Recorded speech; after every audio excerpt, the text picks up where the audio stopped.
Dallas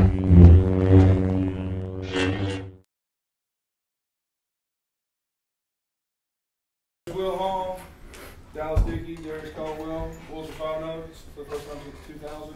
135 yards for Dallas is a career high.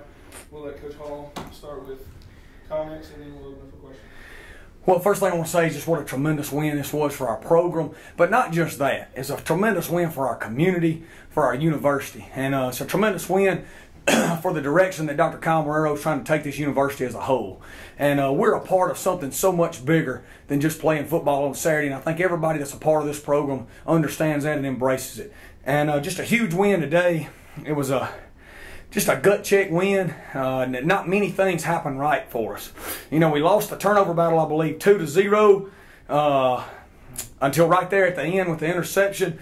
We gave them a touchdown on a really freaky type deal. We lost a kickoff return, and we still managed to pretty much dominate the game, you know, and it's just a credit to these players. These players, from the time this staff's gotten here, have opened their arms and embraced a new way of doing things. And then this staff that I hired, and I get way too much credit. You know, this staff that I hired went out and got some great new players to add to what we've got. And we have just gelled together really quickly, and we're 5-0, and I can't be proud of our kids. And that's a championship program that we just played. They played like champions.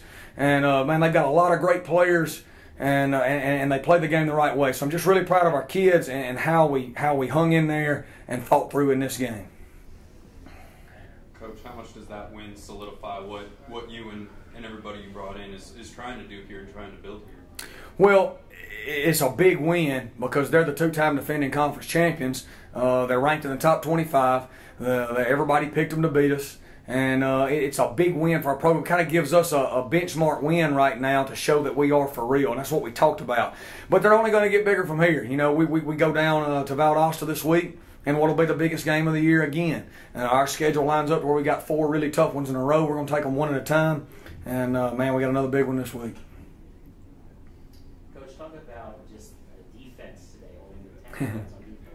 Just a phenomenal group. You know, first I want to give a lot of credit to West Alabama and their coaching staff. They had a tremendous plan on the first drive. They came out with some things we had never seen, right, Darrius? And kind of caught us off guard and drove it down and scored. And then they kicked the pop-up kick, and we didn't handle it well. Credit to West Alabama staff again, tremendous design. And they get the ball back, so we didn't get a chance to make adjustments. And they get another field goal, and from that point on, you know, I thought our defense settled in. Coach Simons did a great job. I thought our kids never dropped the rope. I thought they just believed in what we were doing and kept playing. And we're just playing phenomenal on defense, and we're running the football on offense, and we're playing really well in the kicking game. And that's a formula that usually works, you know. And Darrius, what was the attitude of the defense going back out there knowing that you couldn't give up another touchdown and go down 14-0 there? As Coach just said, hold on to the rope. That's the phrase we live by on defense. Hold on to the rope. Things are going to go bad. We know that. We just look at each other. We know everybody's going to do their job. We stand strong. We just get the job done. What was the key for Dickey to be able to rush for a career high today? You want me to answer first? Yeah. I'll answer first, and I'll let him talk. You know, first off, Dallas is a tremendous competitor whose best football is in front of him. He gets better every day in our system. We put a lot on the quarterback, and he embraces that. And he's just a tremendous competitor and a really good football player. And it so happened today that we knew we needed to run the football. And we knew to get the numbers correct a few times that we're going to have to run the quarterback. And I thought he did a great job making some people miss. The 62-yard run broke the game open. But, you know, the play of the game was the third down conversion to Irvin Anumba. That was a zone fire blitz where he goes backside and hits Irvin Anumba. So many little things, technical things that are a part of football that a lot of people don't see. He recognizes it all, gets the protection change, picks it up, hits Irvin on an out route for the first down. And then, you know, we were able to keep moving and ice the game. And so I can't say, you know, he's a tough guy. And when your best player, when your quarterback is one of your toughest players, you got a chance to have a good football team, and he's that way. Yeah, I mean, we, like he said, we knew we were going to have to gain some blockers there, and with the running back there, we can gain that running back for an extra blocker. And the guys up front just did a great job of making some holes for me and getting me up to the safeties where that's my job to make them miss one-on-one, you know. So that's how we play that. Coach, obviously playing against your old school, talk to us about what that was like, seeing some of your old players and the field. Yeah, that sucked. I mean, I really don't know any other way to say it than it sucked. You know, man, these guys will tell you, I pour everything I got into my players. And, you know, you make decisions in life sometimes where you got to do what's right for your family. And that's what I did. And I'm proud to be a West Georgia Wolf. But I love every player I've ever coached. And they'll tell you I pour everything I've got into them every day, you know. Dallas, when so much has been made about the quarterback that you're going to be playing against, what's it like to step up and play a game like you did today? Well, yeah, I mean, he's a great player, Kyle is. I mean, GSC Player of the Year last year. And, you know, all summer we came up here and I watched film with West Al last year. And watching Kyle play, watching these highlights, I'm just like, good gosh, you know, this guy's throwing 30-something touchdowns. And how am I going to do that? But, you know, he's just a great competitor. But just try not to get too caught up in the matchups there and just play against the defense as opposed to the quarterback. So, what was Darrius' numbers today? Anybody know? How many sacks did he have? I know he had one. I think it was 2 tackles for loss, 1 sack. One of them was a sack. He played a big role in that. Yeah, not. 15 yards there. Yeah, Darrius is a tremendous matchup issue every week. You know, he does a tremendous job in a one-on-one matchup. We feel like he can win that every time. And just proud of him as a person. He's really come in and just really instantly, Dallas will tell you, took on a leadership role. And very rarely does that happen where a guy comes in and just boom, he becomes a leader quickly. And he has. I think it's because he has a great charisma and he's really talented. And, man, our defense is playing well. Darrius, talk about actually containing Caldwell earlier throughout this whole game. What was that like? I mean, it was pretty challenging going into the week. We had scout team guys that did a good job of giving us looks, and it just carried over. I mean, once you put the plan in, you go out and you execute. It's simple as just don't let them out the pocket. Just do your job. Don't do anyone else's job, and it'll work. The plan will work. How much fun is it playing in a defense where you know all you have to do is your job and the guy next to you is going to take care of his, and that you've got 10 other guys out there that are all capable? It makes it so much fun. You go out, you only have to focus on your job, and it's like it makes you play so much faster. You gain an extra 2 steps in speed. You know, it's just it's a trust thing. We trust everybody, and it's great. It's great to know that all my brothers are going to make plays. We're a family, so.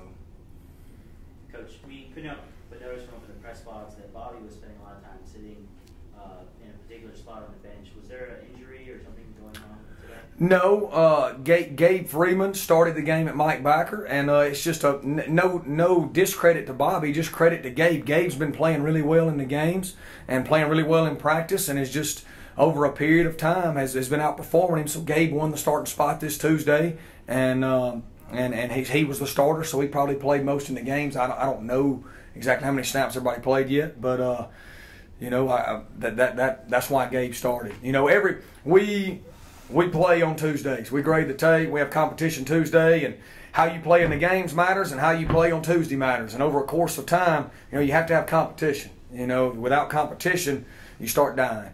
And, you know, so Gabe's been playing well, and credit to him. No discredit to Bobby. Bobby's playing well, too. Just happens that Gabe's playing a little better right now, and that's why he got the starting job.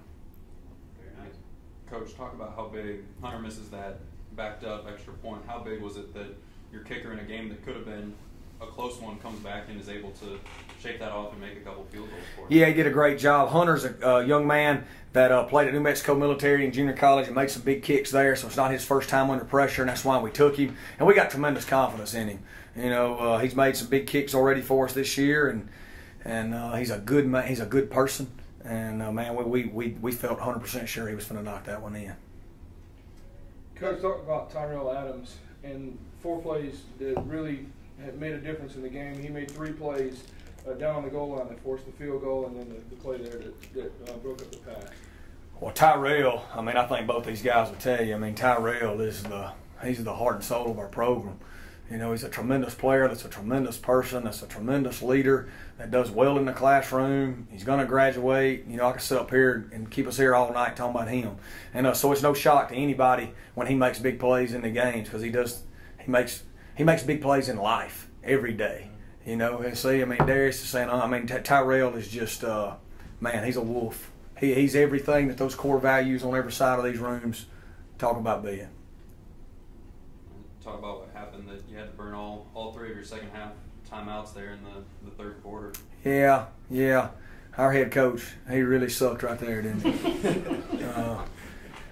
Well, we're moving Darrius Appling around a little bit to try to get him the ball more, and it didn't work out where we did, and we had a personnel issue right there because of that, and I take full credit for that. You know, I've got to do a better job as the head coach, and we used one on defense, which we needed to, but the two on offense are inexcusable, and they'll cost you in big games, so we got to clean that up.